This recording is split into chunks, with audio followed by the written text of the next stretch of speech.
Well, good morning. Welcome to Viewpoint, your program of personalities, politicians, and perspectives. Mr. Ash is busy. He hit the wrong button there. We're going to get in touch with Mr. Rasheed Hooda very shortly. In technical age being what it be, if you hit one little button wrong, tough rocks, brother. Tough rocks. Anyway. Well, Jim's like a one-arm paper hanger. Yes. I don't know how he keeps all the balls in the air. All right. Wait, are you ready to go, Mr. Ash? All right, thank you. Good morning. We have a guest this morning who's trekking somewhere. I'm going to guess, Mr. Hooda, somewhere west of central Missouri. Are you getting close to the Missouri line, sir? Yes, sir. It's about 100 miles from Kansas-Missouri border. All right. Can you turn my volume up, Mr. Ash, a little bit on that? Okay. Tell me, where were you yesterday?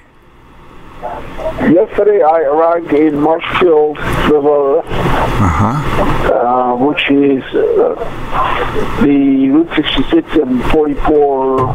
I-44 exit 100 is where I am at currently. I spend the night here, and I am planning on leaving, but it is raining outside, so I don't know when I'll get out of here, or I may have to just... Well, as long as you stay inside and stay dry right now. Are you in a fast food restaurant or a health club somewhere? I'm at a McDonald's at the moment. Came in here to have breakfast this morning. Well, we won't charge McDonald's for that commercial. Yes, it was not raining when I came in, but it is raining now. Now, tell me, are you about the 38th, 39th day on your trek, sir?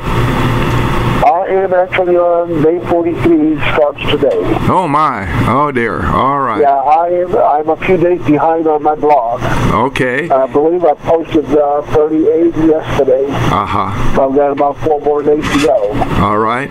Now, for the benefit of some listeners out there in the Etherland that don't know what the heck we're doing here, a few days ago, well, it's 3 weeks now, I guess, sir. I met Mr. Rasheed Hooda at the local IGA store, and in conversation with him, just slight little bit of conversation, we found out that Mr. Hooda is walking all the way from Chicago to Los Angeles, adhering as much as he can to Route 66, and it occurred to me that it'd be a lot of fun and hopefully a little bit enlightening to the listeners to talk with a gentleman who is walking this country. And so Mr. Hooda has been kind enough to give us some airtime each Wednesday morning.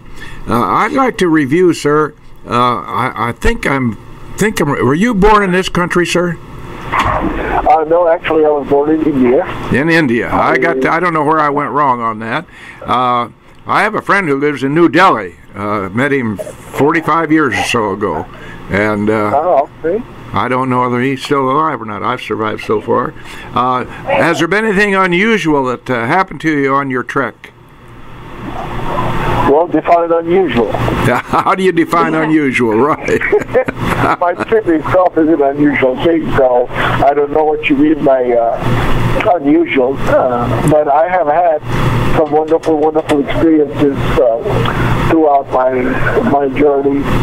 People helping, offering things. I had a gentleman yesterday offer me a ride, and I said no, I'm walking and didn't need a ride. And then I walked about 5 miles down the road, and there he was waiting for me with his wife with a bottle of cold water and some snacks. The wife wanted to meet and say hello to me. So, and then they sent me off with a little gift, and that was very nice of them. So things like that, if you want to call that unusual, I think it is more usual in this country, and probably throughout the world, that people in general are good, regardless of what we may see on the news or on media and stuff. Generally speaking, people are good, they're helpful, and they're kind, and that's what I'm finding out, and that's what I'm documenting, and people are finding inspiration in knowing that. So if you want to call that unusual.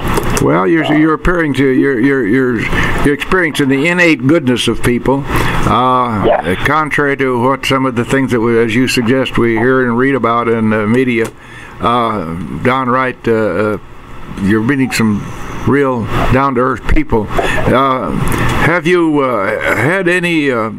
I think the listeners would be interested to know, sir, where you put your head down at night. That's the first question. Well, where's the guy sleep? He sleeps where he stops. Tell us a little bit about that, Mr. Hooda. Okay, I've had various experiences as far as where I sleep. Last night I slept in a city park here in Marshall. The park was built by a Rotary Club, and it is called Marshall Rotary Park. And I was able to unfold my sleeping bag under a pavilion in the park, and I had a good 6-7 hours sleep. It was nice and cool, not cold. And yesterday I had an unusual, that was last night and the night before, I had an unusual experience in the sense that I had stopped at a pizza restaurant in Conway. And Conway is a very small town, about 600-700 people. And there was not much there other than a city park, which certainly has a curfew and you can't stay there overnight. And so I was looking at a place and I talked to the young lady at the pizza place, and she contacted the city chief of police via Facebook, and he came by and we had a little conversation, and he said it was okay, he wouldn't mind, he was on duty until midnight and nobody's probably going to bother me after that, and as long as he was on duty it was okay with him. Well, he didn't offer to let you stay in the jail? But then the owner of the pizza place had a better idea. On his property there were 2 sheds that were on this place for sale, and one of them was there empty. And so he unlocked it for me, and he said, why don't you just crash it there and stay out of, there was no windows, no light, no electricity, anything. But I said, as long as I have a floor, I can unfold my sleeping bag. And so that's what I did. I slept in a shed, which was for sale on his property. Go ahead, Judy. So there's always a surprise, and that's the theme of my trip, is surprise and delight. Because as I was getting ready to leave, I had decided I'm going to trust God to see me through this. And it seemed like things weren't falling in place. So I prayed. I said, surprise me with some kind of a indication that I'm doing the right thing. But I don't want any unpleasant surprise, so surprise me with some sort of a delight. And I don't really know what it was, but I started laughing when it happened because it was crystal clear in my mind that was the response to my prayer. It was a delightful moment. So I've kind of dubbed this trip as surprise and delight. Mr. Hooda, I would like to say thank you to you. In this day and age, we've become, or I certainly have become, so cynical. And to hear your stories of the kindness and the honesty of the people that you meet along the way in the good old USA just restores my faith in human nature, and I thank you for it. Well, it's my pleasure. I'm glad. I think that is what I hear from a whole bunch of people. I have made lots of friends on Facebook through my friends sharing my stories on Facebook. So I have made a lot of new friends, and they say the same thing. That's what we like about it, is the exposing the goodness of people that we don't get to hear so much. Sir, you started out, and maybe it's for the benefit of our listeners, you're using, for the want of a better word, a baby buggy, a large one. I think the English call it a perambulator. Spell that word, Judith. Not right now. How is that holding up? I know you had a little mishap, and Walmart made it good and replaced it with a new one. Are you holding up okay mechanically with that, sir? Yeah, it's so far it is doing very well. I had a couple of flats since then, and folks came through and helped me patch it up. I probably had an opportunity to stock myself with patching kits and stuff like that. I figured God has supported me enough. I need to take some responsibility for myself, so the next time I have a flat, I don't have to wait for somebody to come and rescue me. I'll bet you're on the lookout for truck stops all the time, because that's where you can shower and get a little rest and perhaps some sustenance and move on your way. Yes, sir. You're on 66 as opposed to the major highway like 44 or 55. Truck stops, are they easy to find, sir?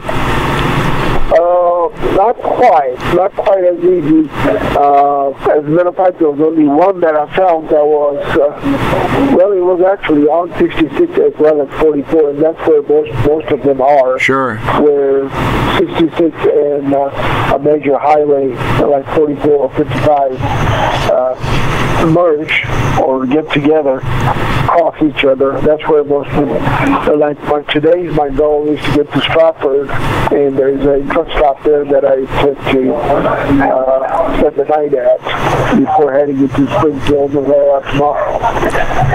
Well, we appreciate your taking your morning time with us. So we have a guest here on the radio that we want to interview very shortly. Our guest this morning, temporary, we're going to have him again next Wednesday, Mr. Rasheed Hooda, who is on his way, ladies and gentlemen, by foot, all the way from Chicago to Los Angeles, staying as close to 66 as he can.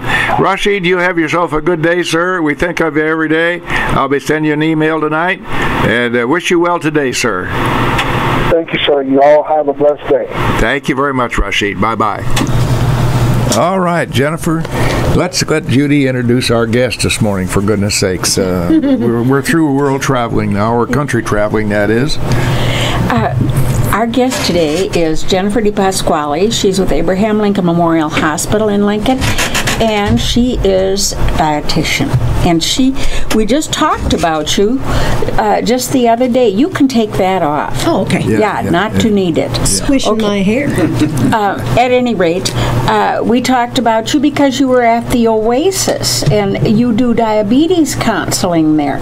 And I got to thinking, when a person requires the need of a dietitian, what a sort of anomaly do you most often see? Is it someone trying to lose weight? Is it someone with allergies trying to figure out what they can and can't eat? Is it someone with diabetes who needs help because that's such an insidious disease? Who do you see most often? Well, since I specialize in diabetes, that is what the population that I mostly see. Mm-hmm. But we also have the weight loss program, which my coworker Ellen does. She's the dietitian for that. See people inside for the CHF clinic, the cardiac rehab clinic, do reviews of the inpatients, but anyone can see us for outpatient diet counseling as long as their doctor refers them. Don't see a whole lot of food allergies, although there are more people with things like gastrointestinal problems, like irritable bowel disease, intolerances to certain foods. A lot of people might think they have gluten allergy, but they might just have an intolerance, or it's their body reacting to all the processed foods they eat, which is what is usually the case of a lot of people who have a lot of gastrointestinal problems. It's usually because they're eating more processed foods and getting a lot of gunk that their body doesn't like, and it's responding that way. Now compare processed to unprocessed. Oh, okay. Well, there are some marginally or minimally processed foods which are fine. Things like canned fruits, frozen vegetables, like they've been processed, but they haven't really had anything added to them that we don't want, or things taken out that we would want. Usually when we process a food, that's what happens. They either add in things we don't want, like salt, fat, and sugar, or they take things out that we wanted, like The they basic remove three food fibers, groups, sugar, salt, and grease, right? Exactly, the triad, my favorite. Or they remove things like fiber and minerals and vitamins associated with removing the bran, the whole grain process. They strip away those nutrients, and then they go and they fortify them and put them back in. But it's Why better does to all just that have it. happen? That just doesn't make any sense. Why do you take it out and then put it in and call it done? Well, here's the thing. We prefer, by taste, foods that have been processed, unless we get away from those added salts, sugars, and fats. For example, for someone who has been having a higher salt or sodium diet, and they land in the hospital and they have to be put on a low sodium diet, like 2 grams sodium, and they adjust to that for a short time period, and then they go back on their merry way, and they go and they have a meal at a restaurant or a cup of regular soup, and they're like, "Ooh, this is so salty, I just can't believe this," or "Oh, this is so fatty, it's giving me stomach upset." Our taste buds adjust to what we're used to. So if we were able to get ourselves back to having more whole and unprocessed foods, not only would we get more nutrients, we would also lose the taste or the affinity for those hyper sweet, higher fat, and higher sodium food items. Our taste buds adjust, and then they will pick up the natural flavorings in food.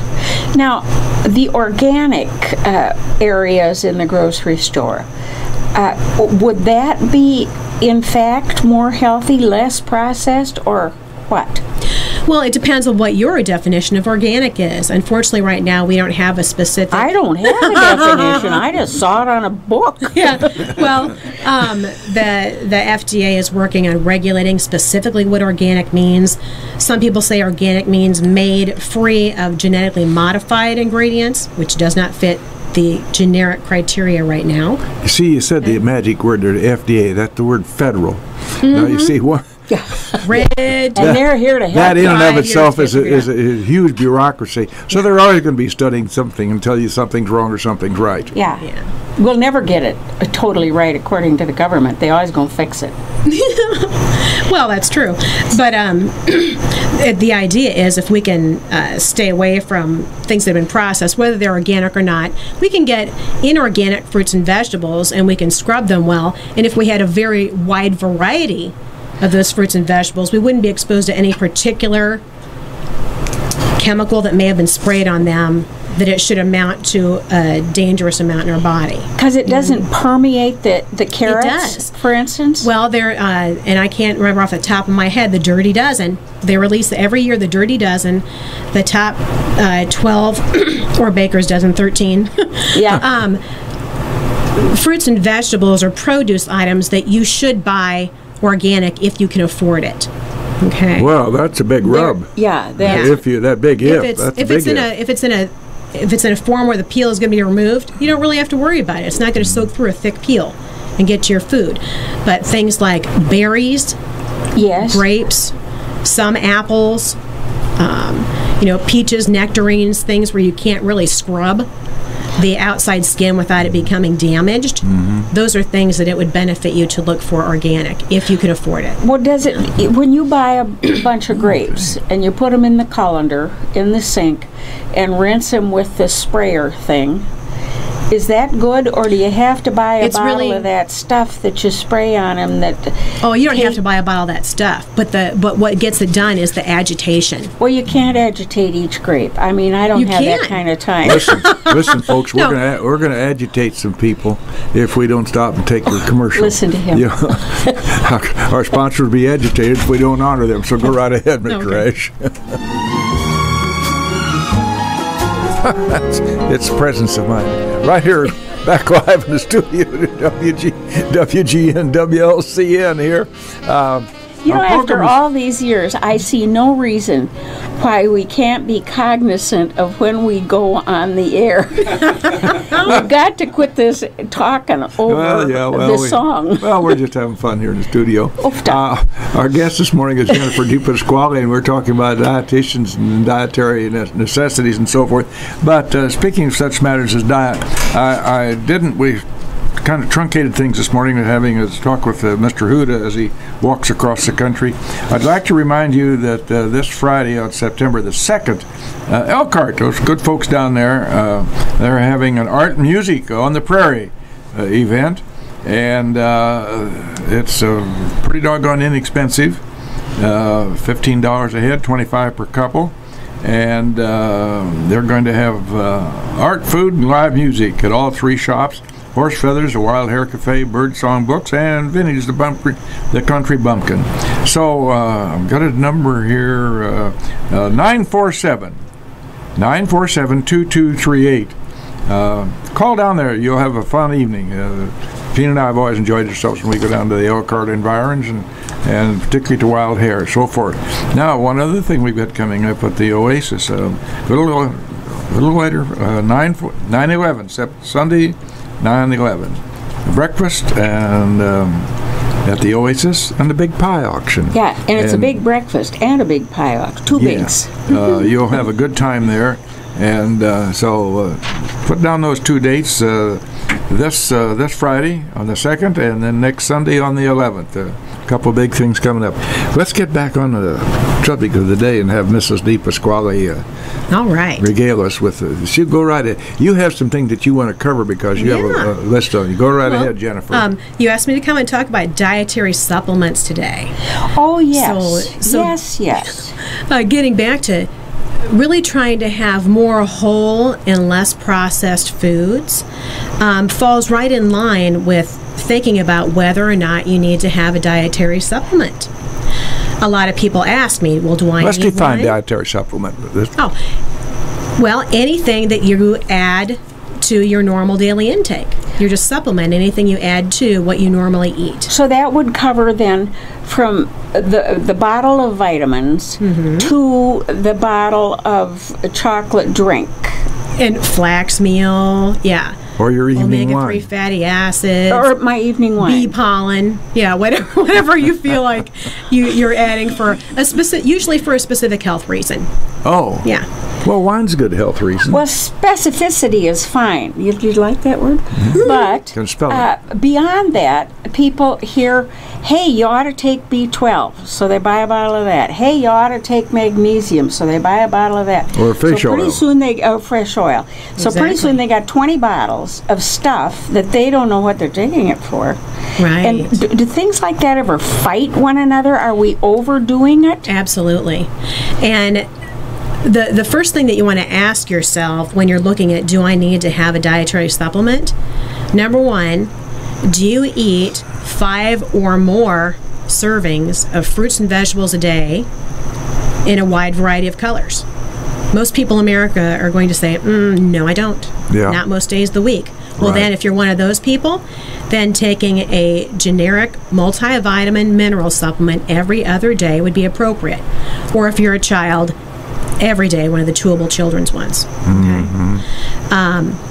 In addition to that, if we follow the dietary guidelines for Americans, which is having most of our grains be whole grains, which is going to get us more of the fiber and the B vitamins naturally, iron, things like that have been stripped out when they do processing. And where are we going to get these whole grains?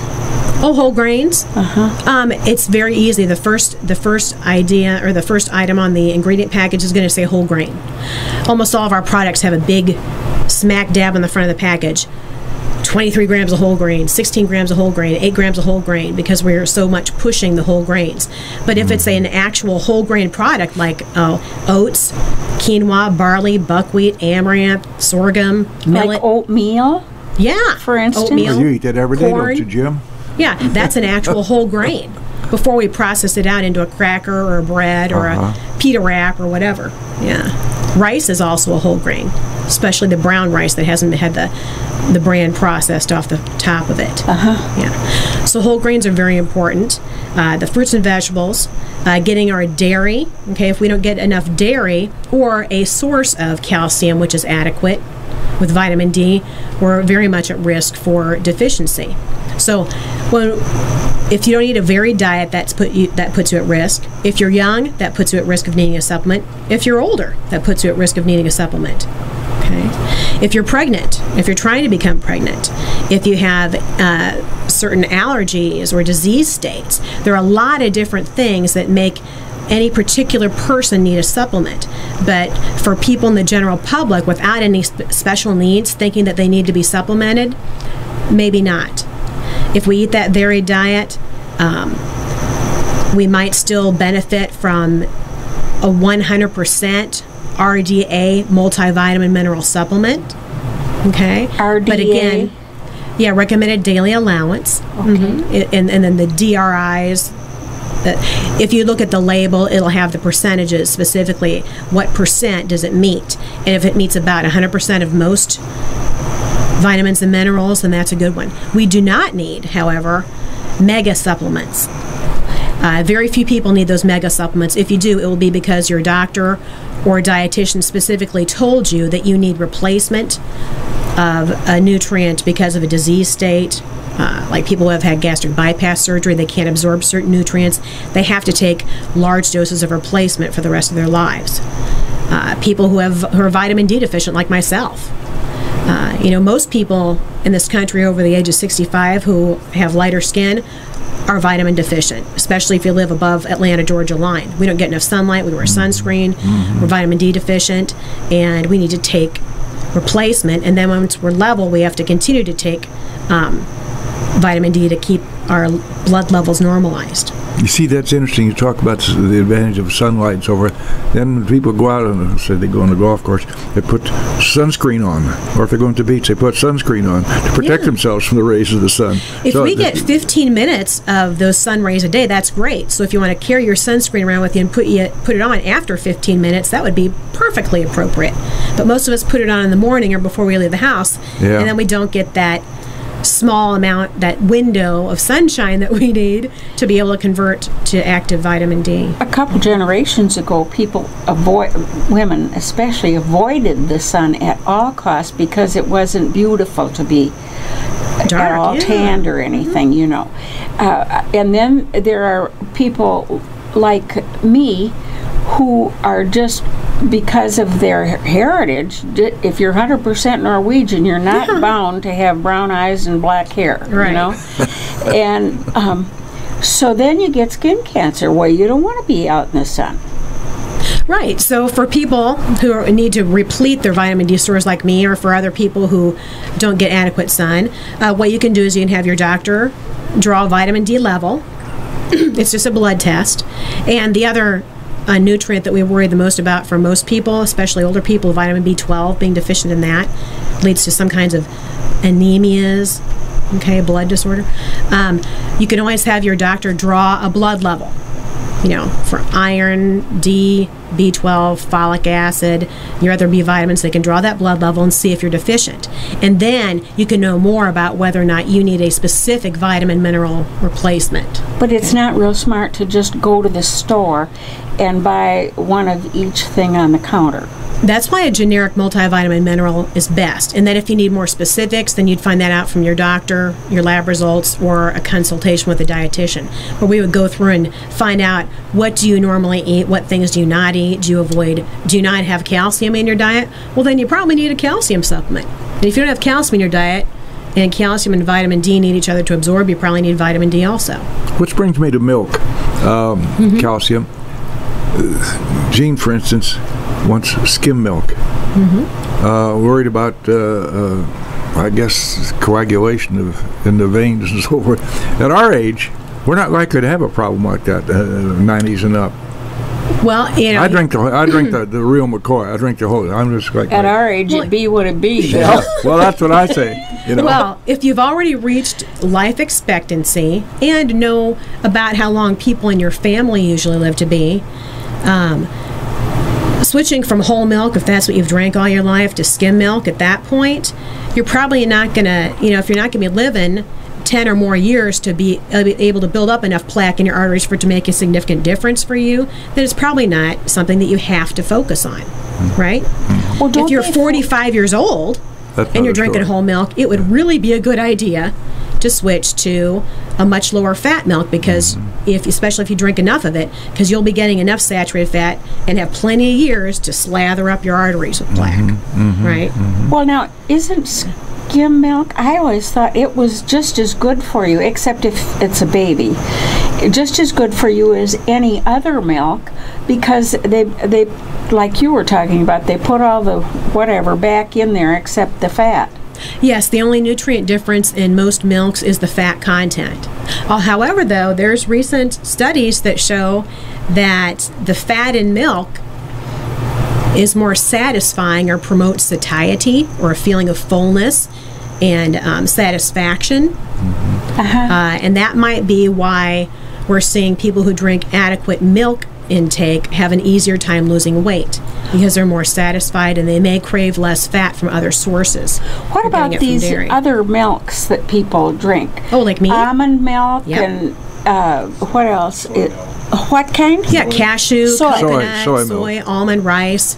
They usually even have more calcium in them because it wasn't originally containing calcium in any significant amount, so it will usually be fortified with more calcium than even an 8-ounce glass of cow's milk.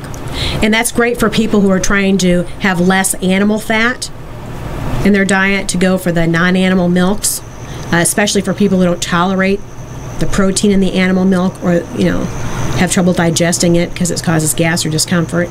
Those are great alternatives. However, some of them, like the almond milk, they're very low in protein. It's a good alternative for people who are diabetic because it's also low in carbohydrate, but it's not going to have any significant protein. And from a dietary perspective, that's one of the reasons we like milk from a cow, is because it has significant protein in it. What about people who don't drink any milk ever? Yogurt, 1.5 ounces of cheese, cottage cheese, ice cream, but not much of it. The best thing to do if you just plain aren't going to have dairy sources, 600 milligram plus vitamin D calcium chews or supplements twice a day. Twice a day? Yeah. Jennifer, older people, I know, I think relate this to my mother so much. She didn't like to eat when she got really elderly. And she kind of lived on Ensure, or that's just one name, but there are other products like that. Yeah. What about that? Was she getting and older people, when they use that, do they get the proper nourishment using that product, or ones like that? Well, one of the reasons they have products like Ensure and what they call meal supplements or meal equivalents, okay, they're meant to usually replace a full meal that would have been full of nutrients. So then they have the equivalent of that, like all the vitamins and minerals and protein and fat and sugar and everything in that one bottle, or that meal bar if it's one of those bar items. And those can be very useful for people who are watching their calories, who have trouble digesting food, who don't have time to stop and eat a meal. They're very worthwhile in a lot of settings, but I do not encourage people to do that on a regular basis when they have the ability to eat a varied diet. I mean, if you have the ability to have time and sit down and eat, lean chicken on some whole wheat bread with some olive oil, mayonnaise, some raw or cooked vegetables, some fruit, some low-fat dairy, if you can have a nutritionally balanced meal and don't have to go for a meal replacement, do that. Because nature packages things smartly. There's a synergism, which means there are benefits to having food in its natural state and getting the nutrients that way versus getting them from a supplement, because we are not able to absorb and utilize the supplements as well as we get from the nutrients that are in the natural foods. What about your digestive system? If you subsist on the bottled drink of nutrients. Well, there's people who live on tube feedings. On what? On tube feedings. You know what a tube feeding is? No. Which means they don't ever have regular food. They just have this formula, which is, nutritionally balanced. And you can do the same thing. There are a lot of people who, perhaps have esophageal cancer or recovering from, stomach or abdominal surgery. And to give their gut a rest, they will just live off of Ensure or things like that for a while with some vitamin and mineral supplementation. There's nothing wrong with that if that's what you have to do. But it's not preferred. It's always preferred that you get your nutrients from actual food. And when you do that, that allows your gut bacteria to work more appropriately. If you don't get there's things called prebiotics and probiotics that have to do with fiber and fermentable foods, yogurt, live bacteria, stuff like that. They promote the good growth of gut bacteria and help keep our immune system healthy from the gut inside to outside the body. And you take that away when you take away actual food. You don't have the same kind of gut bacteria or flora growing with all Ensure as you do with fruits and vegetables and whole grains and meat and dairy and the occasional donut. For good measure. Just occasionally. Yeah. I want to make sure we cover anything you had in your notes that before this clock runs out on us, because you did bring some notes and we want to make sure you get the coverage. Mostly, if you don't eat a varied diet and eat mostly unprocessed foods as much as you can, plenty of fruits and vegetables, a wide variety of colors. You can go online and look at a food survey, go see a dietitian if you know you have an unhealthy diet, ask your doctor to refer you. We can go through a food history and try and identify any specific areas you might be lacking where you might need some supplementation outside of a generic multivitamin mineral supplement or a calcium and vitamin D chew. But again, those natural healthy foods are the way to go. On balance, the people that you see, do you think that we're doing pretty well in this here in Central Illinois with our eating habits, or are we overdoing it on supplements or underdoing it on whatever? I think there are quite a few people who do absolutely no supplements. I mean, this is from what I see, who do absolutely no supplementation, who should be, because they think their diet's a lot healthier than what it is. They really think they're doing better, but when you actually sit down with them and say, how often are you eating these fruits and vegetables? How often are you having these subgroups of fruits and vegetables, like red, yellow, orange, leafy green, stuff like that? When you actually have them sit down and plot out how much and how often they're eating these foods, it becomes apparent that 4 servings of vegetables and fruits a week is nowhere near 5 or more per day. You have a nutrient deficiency. Well, that's where, potatoes and corn and peas. You really want not that there's anything wrong with those vegetables at all, but it's the other ones that really give us the nutrients. The wide variety of nutrients. Some people just have such Brussels sprouts. I can think back to like El Presidente. These things are good for people, but some people look at it and say, I don't think I eat that. Well, George Bush didn't like broccoli. Didn't kill him. Tell me about Mr. and Mrs. Average on the street. They eat well, normally. For instance, in our case, I go to vitamin D, I have niacin, I have fish oil, calcium, take those daily. Comments about that? Most people, if you're at risk of heart disease and you've had a consultation with your doctor or dietitian, or more specifically your cardiologist, your heart doctor, they may tell you to take 3 to 4 grams of omega-3 fatty acids a day, which is the fish oil, to help prevent, to help lower your blood pressure and help prevent high triglycerides and high blood fats and improve your heart health. Calcium and vitamin D, another one which is very common. It's probably not going to be a problem if you take a little bit too much. What other one did you mention? Calcium. Yeah, calcium, D. Oh, niacin. Niacin. That's usually specifically for people who are trying to either recover from alcoholism or decrease your cholesterol. Yours is probably for cholesterol, prescribed to decrease cholesterol. Yeah, I don't know where I got it. Somebody suggested that, and gullible me, I said we'll try it. It's a water soluble vitamin. But so it probably is not going to build up to any kind of toxic level, even if you don't need it. But one of the main reasons I discourage people from seeking out supplements on their own without having any education is that you get drawn towards those mega doses. Well, gosh, if this much is good, then this much is better. Yes. And if I'm not deficient in something, and I take a replacement for it, my body's just going to have to work. My kidneys and liver are going to have to work to process it out. So if I'm taking a mega dose, it's going to have to work harder. And there's some things like A, D, E, and K, and some minerals.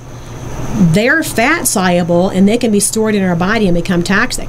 It's rare, really rare, that people would get to that amount. But some people really like taking their supplements. Yes, they do. Oh, yeah, and real quick, I'm going to get this in here before we're done. Yes. Even athletes who are supposed to have more protein needs than others, if you take it up to the maximum amount of increased protein need, which is 2 grams a day, a 165-pound person would need enough protein that they could have 8 ounces of meat, 3 16-ounce glasses of milk, 4 servings of vegetables, 7 servings of whole grains. They would more than meet their protein needs at even the highest level without any supplementation. Really? Yes. Well, you can do the... No creatine max needed, even for a training athlete. Okay. Well, Judy's not in training. No, me either. What do you get for loafing? What's the protein needs for that? Jennifer, you're always very, very pleasant to come up and spend some time with us. You're very generous with your time and your knowledge. You've been with us how long here at the hospital? Gosh, I've been there over 16 years. My goodness gracious. I was too. Yeah. Yes. Yeah. So Jennifer is noted dietitian, and if I had a problem, I guess that's the lady I'd go to get me straightened out. Jennifer, we appreciate very much you coming in. I did find a quote about eating and diet and so forth. It said, want to learn how to eat a lot? Well, here it is. Eat a little. That way you'll be around long enough to eat a lot. Yep. And with that, we thank you, Jennifer DiPasquale. Thank you.